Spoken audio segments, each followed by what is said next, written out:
Apia walked briskly. The morning dew was still heavy on the leaves and the tall grass on the path. His trousers were wet right up to his knees.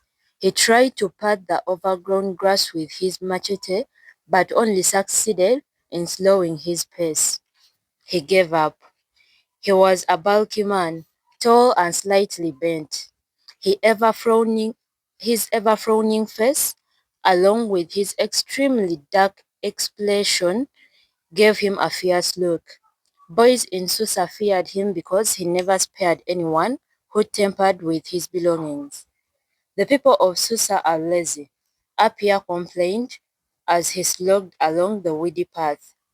They will never weed the road, never. They are always waiting for me to cut the grass. It's all right.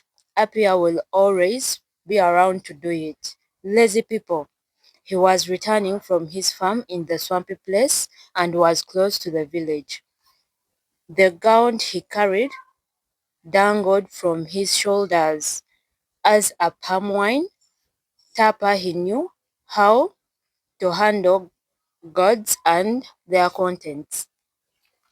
Gratefully, Apia reached the section of the road which had no grass along it. He stamped his feet on the dry leaves to shake off the drops of moisture from his trousers. Then he headed for the tall tree close to the path, whose roots formed deep holes. That was his usual hiding place for the gland of palm wine. He would leave it there until late afternoon when people returned from their farms. Then he would come back and remove it in order to sell it under the shady tree in the middle of the village, the place where the tired farmers retired to relax and talk about their daily work. He walked towards his home. As he came near the village, he decided to visit his garden. He was almost there when he heard a noise coming from his garden. As he approached, he tiptoed. He could see some boys meddling with his fence.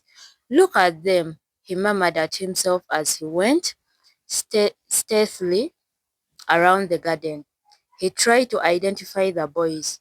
There was Ado, Nemo's son, then Tanko, the fat one whose mother had openly insulted him the other day.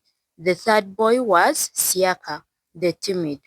He saw that they were not in the garden itself, but they were close enough to cause damage to his fence. One of the palm branches they were cutting had fallen on the fence. Now he knew what they were about. Although they were outside the fence, they were trying to reach the oranges in the garden.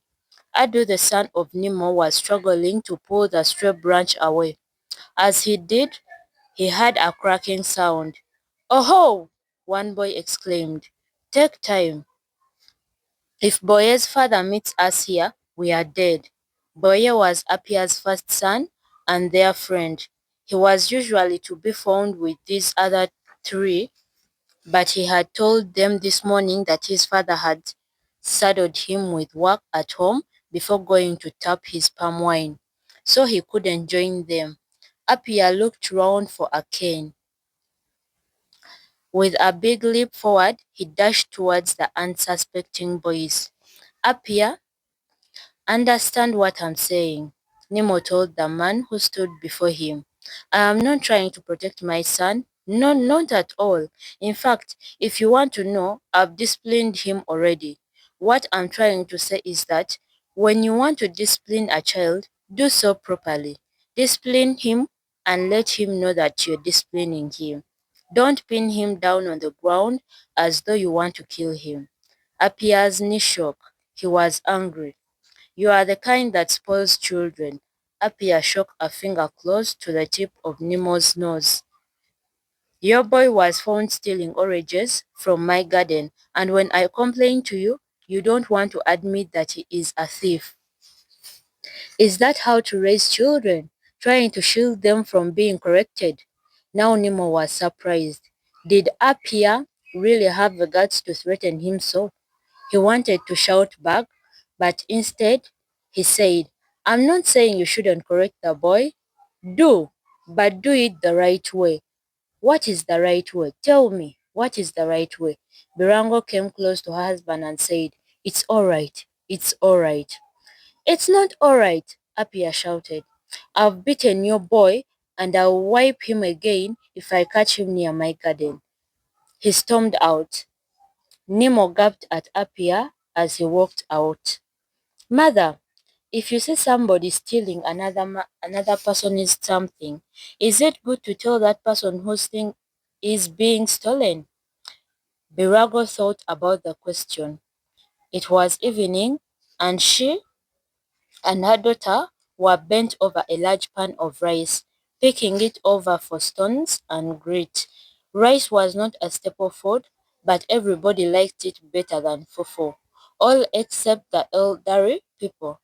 Rice, because of its rarity, had assumed a status of its own.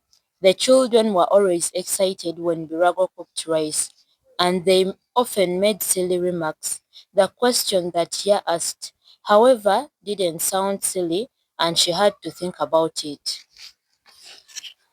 Ado, sitting by his mother and sister with a small plate of rice, picking over the grains and putting them in a separate container. When Nya asked the question, Ado lifted his eyes quickly and glared at him. Yan knew she had startled her brother and did not care. That was what she was aiming to do. Birago was conscious of the tension in the air. Yan might have finished her question with a chuckle, but she could tell that her daughter was hitting at something. Who steals anything today? Birago's concern was heightened. Ya coughed, but her mother did not decode the message. In answer to Ya's question, Birago explained that it all depended on the situation. The circumstance would tell whether it was right to be an informer or not. She promised them a story to explain what she met later that evening. Whenever his father and Mahama were not at home, Adu preferred to eat alone, except that day they prepared chicken. Then he would loiter around the woman's eating place, hoping for a bone which he could enjoy for its marrow. Adu once sent the whole family into rib-aching laughter by saying that the bone he could not break into pieces with his teeth, few dogs could manage. After the meal, Ya said, Mother, tell us the story you promised us. Let me tell you the story of Tortoise, Rope, and Bird, Birago said. Once there lived Tortoise in the forest. She lived under the shade of a big tree in a thick forest. Her neighbor was Rope, and Rope made his home along the big tree. Rope, as you know, is tall and winding. He grew from the bottom of the big tree to the branches. Was Rope male or female? The questioner was yeah. Rope, like all ropes in the forest, was male. Birago answered. How do people know whether ropes are male or female? Ya asked again. Yeah, Adu cut in. You've started again. If you don't stop asking unnecessary questions, the story will never end. Stories are more interesting when people ask questions, Adu, Birago said. Yes, mother, Adu responded, but questions should have something to do with the story. Adu is right here. All right, let's go on. Now listen. Because Rope was tall, he could see the foot and branches of the tree at the same time. Did Rope have eyes? The question reformed in Iya's mind and she left it there. One day, a hunter went to the same forest to hunt. He passed by the tree, but he did not see the tortoise. When he went away, Bird came and stood on the tree. Bird lived in another part of the forest. As soon as she came, she began to sing. You know how birds like singing? Guess what she was singing about? Tell us, Adu replied. She was singing, I'm bad, bad, bad. I'm tall, tall, tall. I travel far, far, far. I have a beautiful house. I have beautiful feathers, beautiful feet, blue, green, red, gold. As she sang, she flapped her wings together as though she was clapping, which in fact she was. Ya giggled at the gestures her mother made while trying to imitate the bird. What type of bird was this? Ado asked as a point of interest. When his mother told him it was a weaver bird, he nodded. A weaver could brag that way.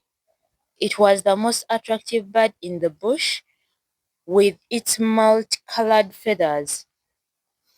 It wove the most delicate nest with a long entrance that pointed downward, and it was the only bird whose nest was stuffed with cotton. Tortoise heard birds singing and became uncomfortable. She told Rob, "Please, Rob, tell Bird up there to stop singing. She's making too much noise, and this part of the forest is quite quiet, is a quiet place." "Why should I tell Bird to stop singing?" Rob asked. "Allow the girl to enjoy herself." "You don't understand, Rob," Tortoise pleaded. "If she doesn't stop singing, the hunter who just passed this way will come back and shoot her." "And what is that to me?" asked Rob. "Please stop bothering me." But Tortoise tried to reason with him. "If Hunter shoots Bird, she will fall down here. And and if she does, the hunter will find me and take me too." Well, Rob retorted, "That is between the two of you. I don't care." "You don't care? You don't care?" Tutas mimicked. "Rob, I used to think you were wise. Don't you know that if the hunter gets me, the bird he will want something to tie up with, and that puts you in danger too?" Rob was silent a while, then angry that Tutas had called him a fool, retorted again. "Leave me alone. I don't care what happens." Tutas tried all she could, but Rob refused to work. Then true to her words, Hunter came by. He heard Bird singing on the tree and shot her. Rob heard the gunshot and did not hear the bird singing anymore. He looked up to see if Bird was there, but she wasn't. Then he saw an object sail past him. Bird fell close to Tortoise. When Tortoise saw this, she made an attempt to walk away. But you know how fast Tortoise is. She paused to check the effect of the twist in the facts. "But mother," Ya observed, "Tortoise is very slow." "You're right. Where was I?" "Bird fell," Ad replied. Before Tortoise could take 3 steps, the hunter was already there. "Hey, look at that!" the hunter shouted. "I shot a bird, and God gave me a tortoise too." He picked up Tortoise first and then Bird. He looked around, cut rope with his sharp machete, and tied Bird and Tortoise together. "This is the end of my story. Whether you like it or not, let this pass and let another come. I leave it on Ado." That was the usual conclusion of storytelling, and it was Ado's turn to tell a story. But Ado thought this story should not pass yet. Tortoise is to blame for her plight and that of Rope, he commented. "Why do you say that?" Lurago asked, happy at scratching the youngster's brains. When Tortoise warned Rope and he refused to listen, she should have gone away. If she had gone away, the hunter would have found only Bird, who would have been easy to carry and wouldn't need Rope to tie her. "I agree with you, my boy," Burago said, but beneath the tree was Tortoise's home, where she found safety in the daytime. There was no guarantee of safety anywhere else. Besides, this was yeah.